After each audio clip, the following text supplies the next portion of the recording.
Hello everyone, our beautiful subscribers. We are back for the program, The Principal, and today I'm hosting an honorable, and she will introduce herself to you. My guest, introduce yourself to the public. Good afternoon.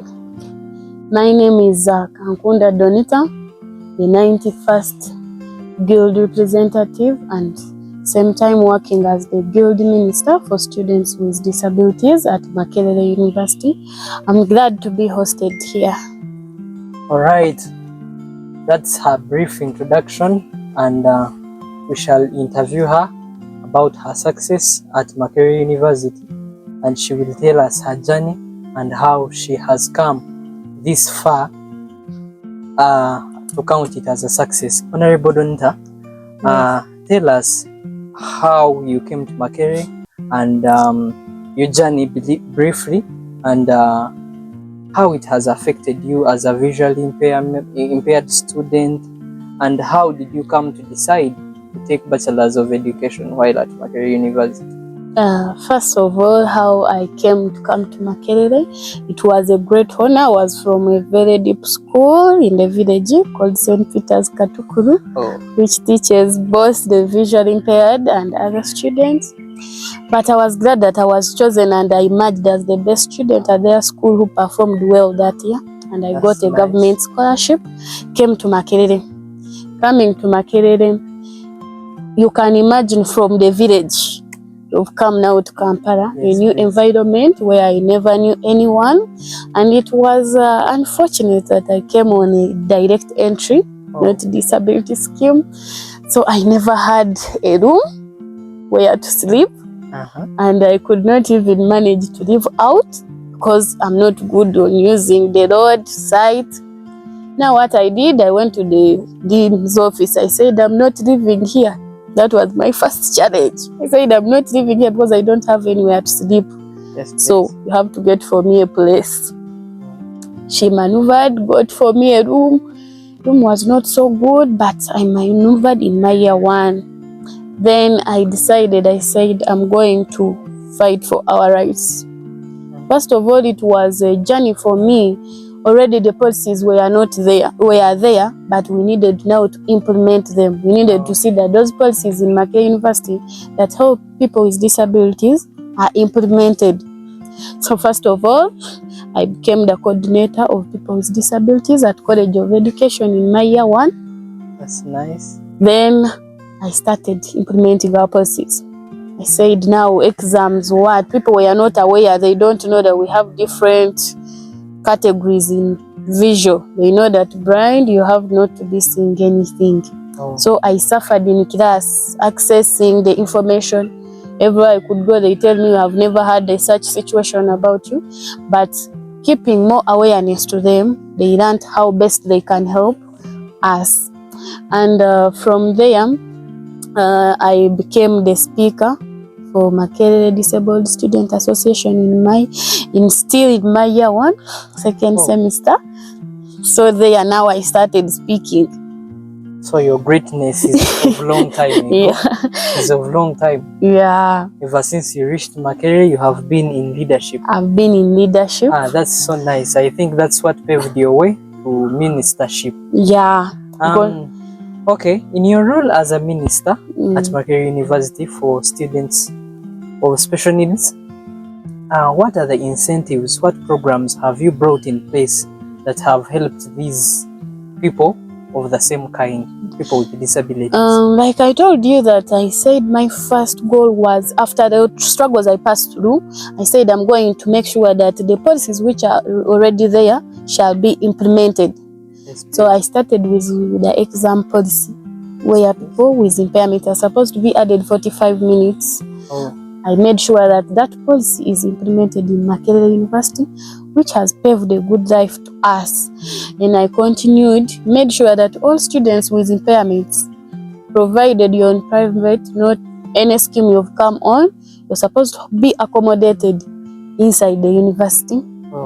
And we continued to create more awareness, creating programs like different HIV sessions, such that our learners can know how best they can live a life at Makerere. Because we have experienced that many people like to take advantage of us people with disabilities. They will come to manipulate us that they love us, but in actual sense, they are just targeting little things from us and leave us, which our people, and I identify that our people, is very hard for us to go into university, hospitals, or any hospital in the community to say maybe you want those health services, because people believe that people with impairments are not supposed to do some things.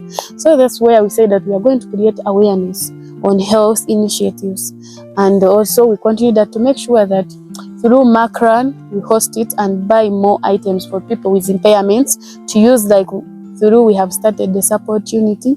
So we buy those instruments to use from the Makerere money collected. So far we have managed to get a bus for people with disabilities that will be taking them around the university. That's nice.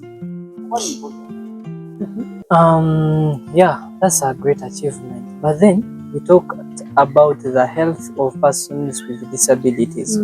But then still, as normal people, educated people always go for checkups. You understand that? Medical checkups. And the university hospital is a little bit far away from the university. Did you advocate like for some kind of special organizing to come and visit the university and alert the rest of the students with disabilities to take up the program, go for checkups? Is it in place? Yeah, it is in place. First of all, the university makes sure that in every hall of residence, they have a person, a health minister, whom they give medicine for first aid. From there, we make sure if a person is an impairment, has got a challenge, maybe sick, immediately when you call at the university hospital, the ambulance comes first. Still, the university, in our guild ministry, we have been hosting the health camps where our people have to go and check up. This is too inclusive that we are not only focusing on PWDs, but all of us in that health camp, which creates more socialization between them, and they have been accessing the help. Oh, that's nice. And again, as in Makerere University, we think most of the largest number of students we have at Makerere University are people who are are living with no disabilities. In that, how has the university itself tried its level best to make sure that there is accessibility and inclusivity in the university? So, first of all, the university has gone ahead through the office of the Dean of Students to make sure that these policies that are there for PWDs are working, are not just there for the sake. First of all, like I told you, the exam policy, all people are added those 45 minutes. They have built buildings, and even those buildings that never had ramps, they are trying to put them the metallic ramps for a short time, so that by the time they renovate, people, all of us, can access and live a home in a happy place. Not only that, you have said that this is a university with a large community of people without impairments. But the university goes ahead, and through us and other leaders, that we go ahead and say for us, we need assistance like this, which resulted to us forming the support unity. The support center is always there to assist people with impairments. In case of any challenge, they reach out to there and we sort things amicably. Oh, that's very nice. Apart from the ministry works, you as a person, I believe you have grown up with goals that you targeted to achieve. What are some of the goals that you feel like when you are out of Makerere you have to achieve? First of the goal I would have to achieve, I'm a person who loves to see people getting their rights. Rights are always there, but they are not being implemented. So the first goal is for me to see our people get more rights. We people with disabilities, we have realized that we don't have employment out.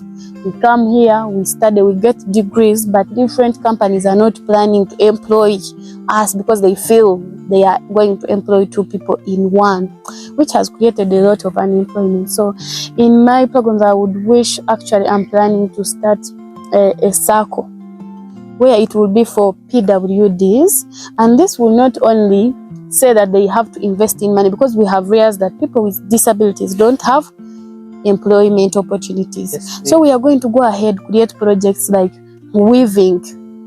they weave, those who know how to stitch, like everything they stitch. Then those products, the products that we shall sell to the outside community, we invest that money and we gain more money through giving different maybe loans, and we develop our community as PWDs. Oh, that's nice. So in that, you want to be an employer at the same time as a human rights activist. Yeah. That's very nice. What would you love to do when you're outside school? Part of your hobbies, what do you love doing? If it is not for ministry, for goals, for fun, what do you do exactly? I like touring. I enjoy traveling, identifying new areas, because we need, as you're moving, you discover the new you, and you discover the goodness of the community that we live in. And another thing, I love to watch. I love to watch. That's nice. The discoveries, documentaries, those are my things that I like. Oh. Then, lastly, as we say farewell to our subscribers, which advice do you give people outside there, people who are living with disabilities, they live a discouraged life, and they are traumatized outside there? What advice do you give the world? So the advice I would give to the world is to first look at us as their examples. We should start believing ourselves. We people with disabilities, it is not an inability like they say. We should stand up and raise our voices. We should trust ourselves and also know that we are very able. Because if we don't have this feeling that we are able and identify our potential, people outside will not identify that we are very capable. So we need to make the environment, the people that we live in, that we are very able, that we can do more better as they can do. Then I also give my advice to the parents in Uganda, not only Uganda and other countries, who keep their children with disabilities. Some tie them, some hide them, but the world we are in, disability is not a problem. Let them take their kids in schools. A disabled student can develop a family as never people expected. And I believe when they take all their kids with disabilities to schools, opportunities are there. They can get scholarships, they can get what? But they need to first go to school and develop their families. Thank you so much. Thank you, Honorable Donita, and I believe hosting you was not only for educative reasons, but again for fun. It has at least information. It has passed on to the world encouragement and more of motivation. Your speech was so inspirational, and I believe that many will start moving positively with their lives as they prepare for the world. Thank you so much. Thank you so much. Have a nice evening.